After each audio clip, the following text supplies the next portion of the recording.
जाओ समझता जाओ, ठीक है। देखो, और हम जो आज अपनी छठी कविता है मंगलेश डबराल जी ने लिखी है, नाम है संगतकार। क्या नाम है? सबसे पहली चीज अपने सामने आती है कि संगतकार का क्या तात्पर्य होता है। संगतकार किसे कहते हैं? संगतकार वह व्यक्ति होता है जो मुख्य गाने वाला जो गायक होता है या किसी भी मंच पर परफॉर्म करने वाला व्यक्ति होता है, उस व्यक्ति का वो मतलब अपन कह सकते हैं सहायता करने वाला व्यक्ति होता है। जो एक मुख्य संगीतकार होता है उसके साथ जो गाने वाले अनेक लोग होते हैं उसे क्या कहते हैं? संगतकार। यानी संगतकार को हम सामान्य भाषा में कह सकते हैं कि मुख्य गायक के सहयोगी, मुख्य गायक के जो सहयोगी होते हैं, सहयोगी, उन्हें क्या कहते हैं? संगतकार कहते हैं। क्या कहते हैं? संगतकार कहते हैं। देखो समझना और समझने का प्रयास करते हैं, लाइनें शुरू करें। संगतकार का मतलब समझ में आया? मुख्य गायक के सहयोगी को क्या कहा जाता है? संगतकार कहा जाता है, ठीक है। अब लाइना पढ़ना शुरू करते हैं, सीधे समझना। देखो, मुख्य गायक के चट्टान जैसी भारी आवाज स्वर का साथ देती, वह आवाज सुंदर, कमजोर और कांपती हुई थी। यानी कहने का तात्पर्य ये हुआ कि किसी मंच पर जो मुख्य संगीतकार था वो गाना गा रहा था, उसकी जो आवाज थी वो बहुत भारी थी, भारी भरकम आवाज थी। उसने खूब बार रियाज किया था जिससे उसकी आवाज सुरीली हो चुकी थी। उसने कई बड़े बड़े मंचों पर परफॉर्म कर रखा था, इसीलिए उसके पैर कांप नहीं रहे थे। उसके कंठ से जो स्वर निकल रहे थे वो ऐसे निकल रहे थे कि सामने वाले के हृदय को चीरते हुए जा रहे थे।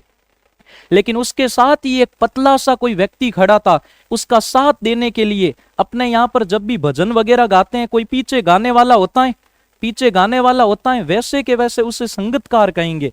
वैसे के वैसे मुख्य जो संगीतकार था जो मंच पर गा रहा था, उसके साथ भी एक व्यक्ति और था, एक पतला सा मरियल सा छोटा सा व्यक्ति, एक छोटा सा एक और बालक था जो वहां पर क्या कर रहा था? गा रहा था। और जो मुख्य गायक था उसकी तो आवाज भारी भरकम चट्टान के जैसी थी, लेकिन जो साथ में गाने वाला व्यक्ति था उसकी आवाज बिल्कुल पतली थी, कमजोर आवाज थी, सुंदर आवाज थी, लेकिन कांपती हुई। कांप क्यों रहा था? वो डर रहा था। वहां पर क्या कर रहा था? डर रहा था। जैसे पहले के समय में राजा, एक पाकिस्तान की एक गायिका थी जिनका नाम था रेशमा, उनकी आवाज बहुत भारी थी कि बिछड़े भी तो हम बस कल परसों, याद ना आई तेरी याद क्यों आई, हाय लंबी जुदाई। यानी कहने का मतलब आज तक जितने भी संगीतकार हुए उसमें सबसे भारी भरकम आवाज मानी जाती है रेशमा जी की, ठीक है। लेकिन मुख्य संगीतकार की भारी भरकम आवाज के साथ एक और पतला सा छोटा सा नवयुवक खड़ा था जिसे मंच पर अभी अभी गाने का मौका मिला, जो संगीतकार का साथ देने के लिए था, जिसकी आवाज सुंदर थी, कमजोर थी और साथ साथ में कांप रही थी। क्या कर रही थी? कांप रही थी। वो कौन था? संगीतकार। कौन था? संगीतकार। वह मुख्य गायक का छोटा भाई है। ओहो, उन्होंने लिख भी दिया है कि जो मुख्य गायक गाने वाला है ये उसका क्या था? छोटा भाई था, जो मंच पर अभी अभी आया था, जिसे गाने का शौक था, और वो भी उसका भाई, उसका छोटा भाई भी था या उसका शिष्य। यहां पर या लिख लिया है, या तो उसका छोटा भाई था और या क्या था? उसका शिष्य। दोनों हो सकता है जिसको वो सिखाने का प्रयास कर रहा था, या तो उसका छोटा भाई था या कौन था? शिष्य था। या फिर अनुमान लगा रहा है कवि मंगलेश डबराल, अनुमान लगा रहे हैं कि वो कौन कौन हो सकते हैं। छोटा भाई हो सकता है और उनका शिष्य हो सकता है, और या क्या लिखा है देखो, पैदल चलकर सीखने आने वाला दूर का कोई रिश्तेदार। कहां का रिश्तेदार? कोई दूर का रिश्तेदार जिसको मंच पर उसके साथ गाने का वो धीरे धीरे मौका दे रहा था और उसको क्या कर रहा था? सिखा रहा था। मुख्य गायक की गरज में, गरजरो मतलब आवाज, जब वो गाता है तब वो गा नहीं रहा था, गरज रहा था। हो जागी जागी जोत जागी मेवाड़ी राणा रे, लगते ही जागी। ठीक है, देखो हम जो कहने का मतलब उसकी भारी भरकम गरज थी, उस आवाज के सामने उसकी पतली सी आवाज, उसकी सुंदर सी आवाज धीमे पड़ रही थी। क्या पड़ रही थी? धीमे पड़ रही थी।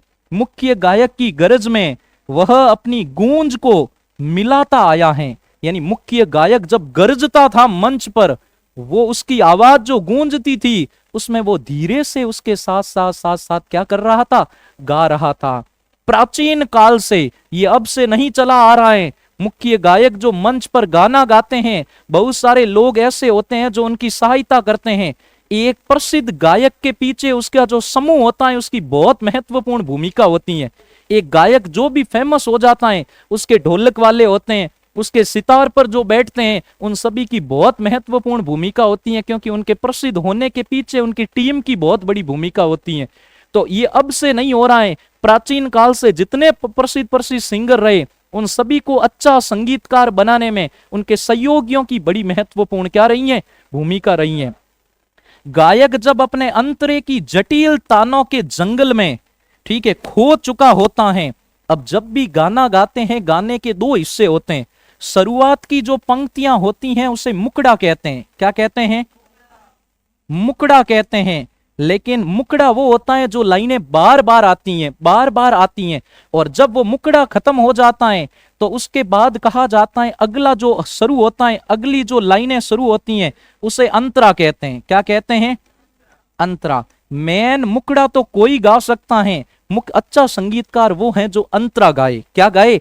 अंतरा गाए। मुखड़ा तो याद रह ही जाता है, अपने को भी कहे कोई दो चार लाइनों की पंक्ति क्या रह जाती है? याद रह जाती है। जैसे एक बिल्कुल सिंपल सा गीत है, शाइनिंग इन द सेरिक sun like a ball of fuzzy on the crowd is feel me, how is heal me, shining in the सेरिक sun like a ball of fuzzy on the crowd is feel me. हड़को है,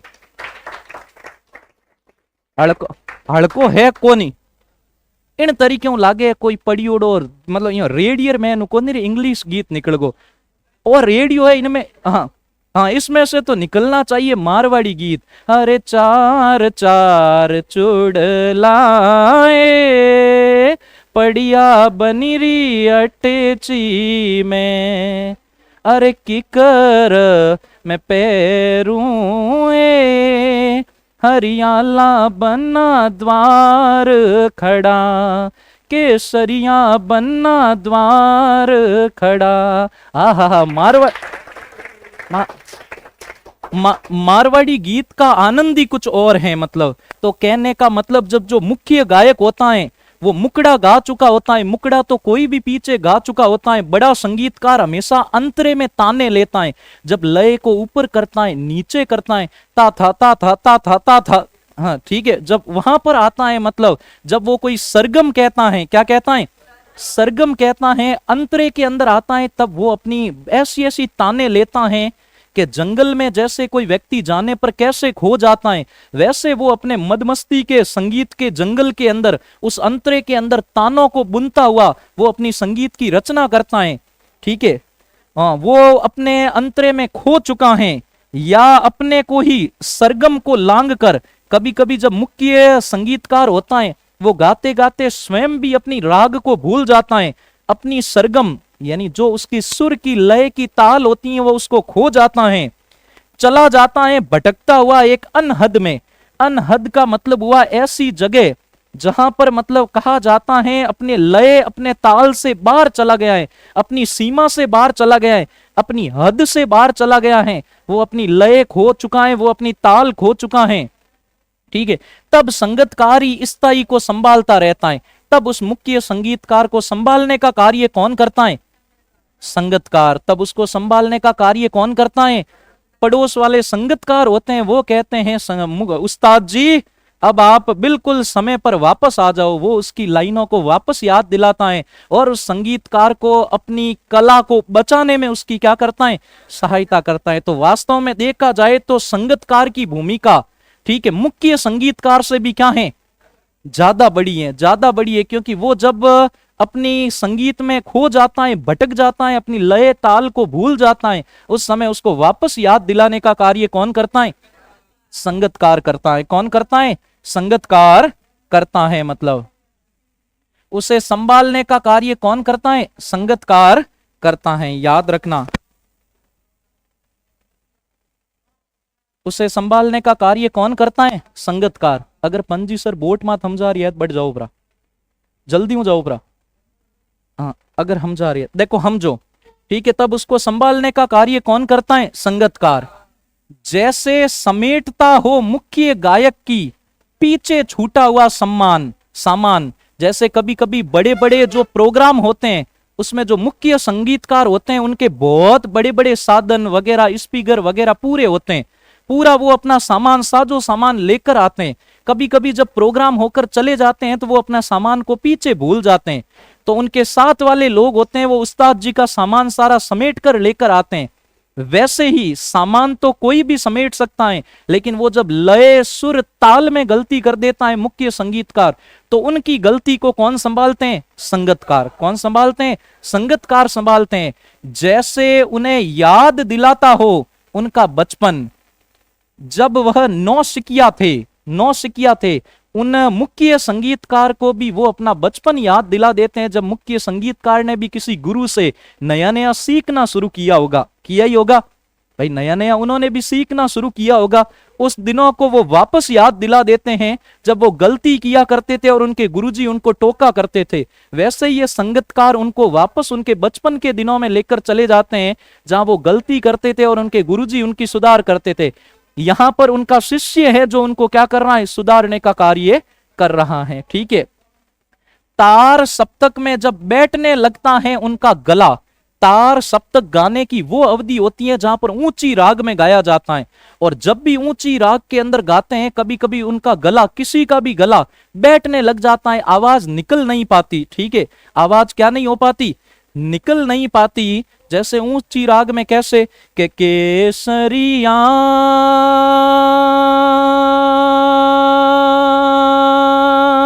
बालम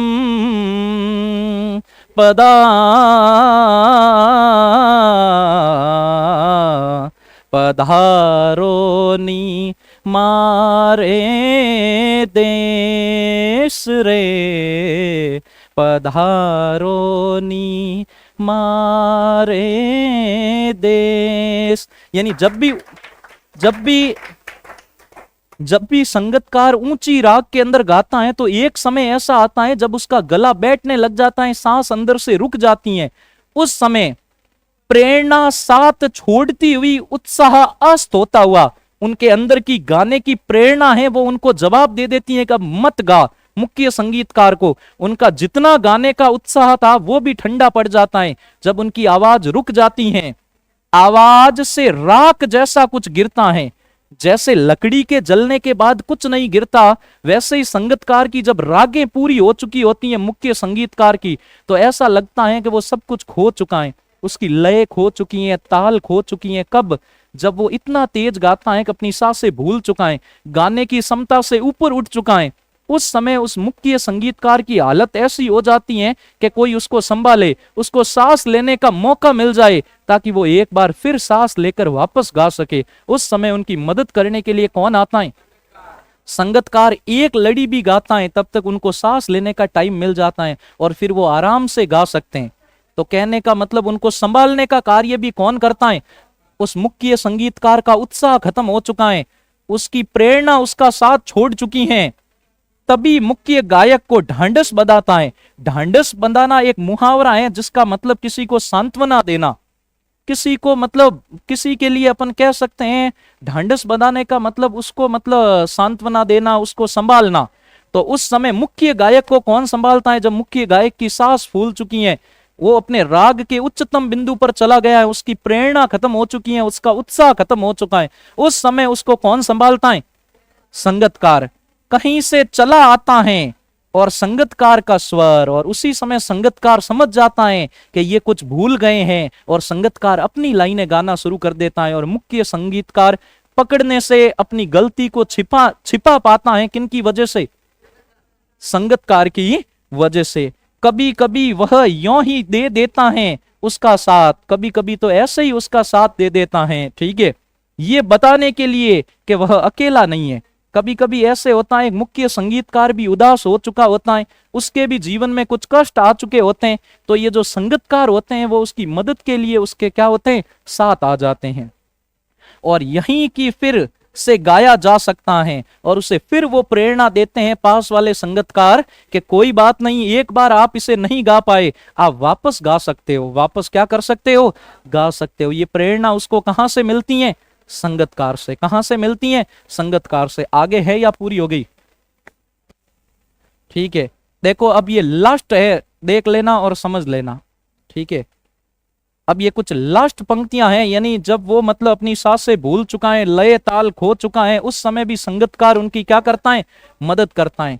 गाया जा चुका है राग, और उसकी आवाज में जो एक हिचक साफ सुनाई देती हैं, भाई जो गाया गया राग है, गाई गई पंक्तियां हैं, वो फिर उन्हें दोबारा गाता है कौन, संगतकार। दोहराता है पीछे पीछे लाइन के भर दो झोली मेरी या मोहम्मद, लौट कर मैं ना जाऊंगा खाली। पीछे संगतकार होवे जगह कवाली गावे जगह हाथ हाथ ही गाया करे, ओ भर दो झोली मेरी या मोहम्मद, लौट कर मैं ना जाऊंगा खाली। जो कवाली गाते हैं उनके साथ कम से कम 10 से 15 जने होते हैं, किसके लिए, उनका सहयोग करने के लिए, तालियां बजाने के लिए। एक प्रथा होती है, 10 से 15 जनों को साथ रखते हैं कवाली वाले, जो सिर्फ तालियां बजाते हैं। तो जब वो गाई गई लाइनों को वापस गाता है, तब उसके मन में भी एक हिचक सुनाई देती है संगतकार के भी, कि भाई ये लाइनें तो ये जो दर्शक हैं, जो श्रोता हैं, वो पहले क्या कर चुके हैं, सुन चुके हैं। या अपने स्वर को ऊंचा न उठने की जो कोशिश है, उसे विफलता नहीं, उसकी मनुष्यता समझी जानी चाहिए। अब देखो कितनी मानवता वाली बात है। वो साथ गाने वाला संगतकार अपने मुख्य गायक से तेज गा सकता है, मुख्य गायक से बेहतर गा सकता है, लेकिन उसकी मानवता है कि वो उससे बेहतर नहीं गा रहा है, उससे तेज नहीं गा रहा है, उससे धीरे गा रहा है। क्यों, क्योंकि कहीं उस मुख्य संगीतकार की बेइज्जती न हो जाए लोगों के सामने कि अरे ये तो उससे अच्छा गा रहा है। कभी कभी कहीं पर महत्व देना भी जरूरी है। अपने माता पिता कभी कोई बात कह दे, वो गलत कह रहे हैं, लेकिन फिर भी हो सकता है किसी चीज को स्वीकार करना पड़े। इसका कारण ये नहीं है कि भाई माता पिता से ज्यादा हमें ज्ञान है, कभी कभी ज्ञान को रखना भी पड़ता है अपने पास, सामने वाले की मान मर्यादा को ध्यान में रखते हुए। किनकी मर्यादा को ध्यान में रखते हुए, तो मुख्य संगीतकार से ऊंचा न उठने की कोशिश करता है। वो इतना धीरे गाता है कि कहीं तेज ना हो जाए, किससे, मुख्य संगीतकार से। इसीलिए वो धीरे धीरे गाता है ताकि मुख्य संगीतकार की जो मान प्रतिष्ठा है वो वैसी की वैसी क्या करे रही, बनी हुई रहे। इसीलिए ये उसकी कमजोरी नहीं है, ये उसकी मनुष्यता है, ये एक मानवता की समझ है कि मुझे अपने गुरुजी, अपने उस्ताद से आगे नहीं बढ़ना है। भाई वो है जब तक जिंदगी में मौका मिलता है, लेकिन ये उसकी कमजोरी नहीं, बल्कि उसके मान सम्मान देने की क्या है, बात है। ये किसकी बात है, मान सम्मान देने की बात है। हो गई संगतकार कंप्लीट, ठीक है।